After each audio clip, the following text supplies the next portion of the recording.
Hello friends, this side Monika. आप सभी का फिर से स्वागत है मेरे चैनल पर। आज हम करेंगे literary devices. Literary devices actual में क्या होती हैं? वो डिवाइसेस जिनको राइटर यूज़ करते हैं, चाहे वो पोएम लिख रहे हैं, चाहे वो कोई भी नॉवल लिख रहे हैं, तो उसको एक अट्रैक्टिव वे देने के लिए वो लोग लिटरेरी डिवाइसेस का यूज़ करते हैं, जो कि हमारे सामने मेन है। कुछ हम उनको आज करेंगे। लिटरेरी डिवाइसेस के अगर हम डेफिनेशन की बात करें तो वो क्या है? Literary devices are techniques such as metaphor, similes and imagery. Means इस तरीके की डिवाइसेस हैं जो कि राइटर्स यूज़ करता है। एक टेक्निक होती है जो कि राइटर उनको यूज़ करता है क्या करने के लिए? अपनी लैंग्वेज को मोर विविड, बहुत अच्छा बनाने के लिए, इंगेजिंग, जो उसके जो कंटेंट है जो वो लिख रहा है उससे इंगेज करने के लिए, और मीनिंगफुल बनाने के लिए, अट्रैक्टिव बनाने के लिए वो अपने राइटिंग्स में इन डिवाइसेस का यूज़ करते हैं। यहाँ पर कुछ कॉमन लिटरेरी डिवाइसेस हैं, जैसे कि फर्स्ट है हमारा मेटाफर। मेटाफर क्या है? एक डायरेक्ट कंपैरिजन होता है टू डिस्टिंक्ट एंटिटीज। मीन्स दो चीज़ों के बीच में डायरेक्ट कंपैरिजन होता है। कंपैरिजन करने के लिए हम क्या यूज़ करते हैं? Like and as.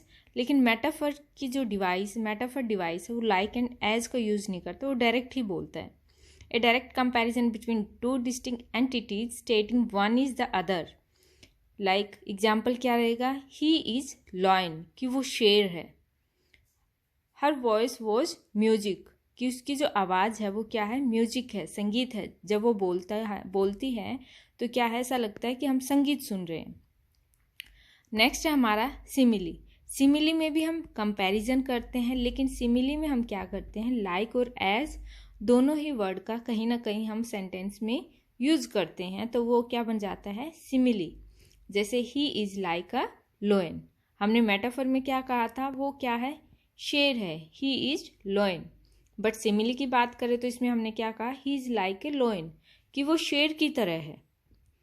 समझ में आया? लाइक और एज के साथ हम अगर सेंटेंस में है तो कंपैरिजन में हम वो क्या होगा? सिमिली। और मेटाफर में क्या होगा?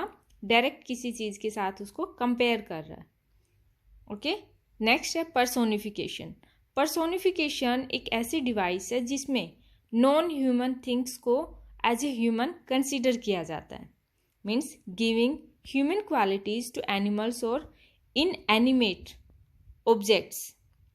जैसे द सिटी नेवर स्लीप्स, कि जो सिटी है वो कभी भी नहीं सोती। क्या सिटी कोई इंसान है? नहीं ना। तो हमने यहाँ पे सिटी को क्या है? एज ए ह्यूमन कंसिडर किया, तो उसको क्या बोला उन्होंने? City never स्लीप्स। तो इसको हम क्या बोलते हैं? पर्सोनिफिकेशन।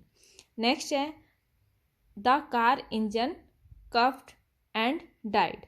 सॉरी, यहाँ पे आपका क्या आना था? कार आना था, मैं गलती से कैन लिख दिया। मैंने अभी इसको ठीक किया है। The car engine cuffed and died, कि जो कार का इंजन है उसे क्या हो गया है?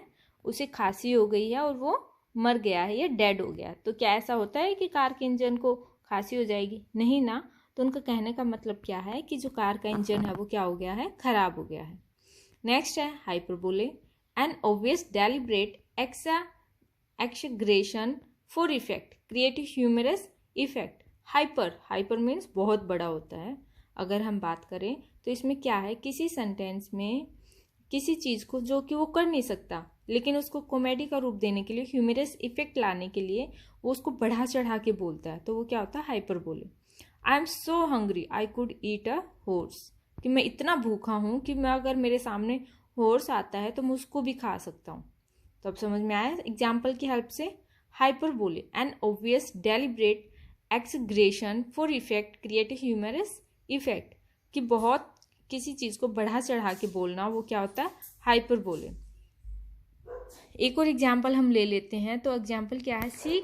She cried a river of tears, कि वो इतनी रोई कि उसके जो आंसुओं से क्या बन गया? रिवर बन गई। तो क्या ऐसा हो सकता है कि किसी के आंसुओं से रिवर बन जाए? नहीं ना। तो उसने वो क्या हो गया यहाँ पे? हाइपरबोले। एल्यूजन। एल्यूजन क्या होता है? एक कैजुअल रेफरेंस दिया जाता है किसी फेमस लिटरेरी या कल्चरल फिगर को के साथ कंपेयर करके। एल्यूजन मीन्स एक तरीके से आप कह सकते हो कि किसी चीज़ को कंपेयर किया जाता है हिस्टोरिकल चीज़ के साथ, हिस्टोरिकल थिंग्स के साथ, वो क्या हो जाता है एल्यूजन। एक casual reference, casual reference means जैसे हम बात करते हैं कि वो एक अपनी वाइफ से बहुत ज़्यादा प्यार करता है, तो हम क्या कह सकते हैं, ही इज़ अ रोमियो। तो रोमियो जूलियट एक नॉवल था, किसका लिखा हुआ, शेक्सपियर का। तो रोमियो, उस आदमी को किससे कंपेयर किया गया, रोमियो से। तो वो क्या है, he is a real Romeo with the ladies, कि वो उन लेडीज़ के साथ क्या है, एक रियल रोमियो है, कि मीन्स वो बहुत रोमांटिक है। तो इसको क्या किया गया है, एक तरीके से एल्यूजन मीन्स एक तरीके से रेफरेंस दी गई है, कैजुअल सी रेफरेंस दी गई है हिस्टोरिकल और लिटरेरी थिंग्स के साथ। जब हम किसी आदमी को कंपेयर करते हैं तो वो क्या हो जाता है, एल्यूजन। नेक्स्ट है हमारा ईडियम। ईडियम तो नॉर्मली सभी को ही पता है, ईडियम में क्या होता है, एक फ्रेज होती है जिसका जो मीनिंग है वो हम समझ, जो उसका एक्चुअल मीनिंग है वो कुछ और होता है, लेकिन जब हम उसको देखते हैं या पढ़ते हैं तो वो कुछ और होता है। जैसे अगर हम हिंदी की बात करें तो मुहावरे और लोकोक्तियों में, तो उसमें क्या होता है कि हम उसको एक राइटिंग में हम उसको यूज़ कर लेते हैं या बोलते हुए वो मजाकिया उस चीज़ को रेफरेंस दी जाती है। तो ऐसे ही ईडियम है, ये phrase whose meaning can not be understand from the literal words, कि एक ऐसा फ्रेज होते हैं जो उनका लिटरल मीन्स जो लिखी हुई वर्ड्स हैं उनसे हम उसको अंडरस्टैंड नहीं कर सकते, लेकिन हम उसको रिलेट कर सकते हैं। अगर हमें उनका पता होगा तो हम रिलेट कर पाएंगे। जैसे यहाँ पर क्या है, पीस ऑफ केक। वैसे तो अगर हम बात करें तो पीस ऑफ केक क्या होता है, केक का टुकड़ा, लेकिन ईडियम में इसका क्या होता है, अलग मीनिंग होता है। ठीक है, ए पीस ऑफ केक का मतलब होता है बहुत आसान। Okay, thank you friends for watching.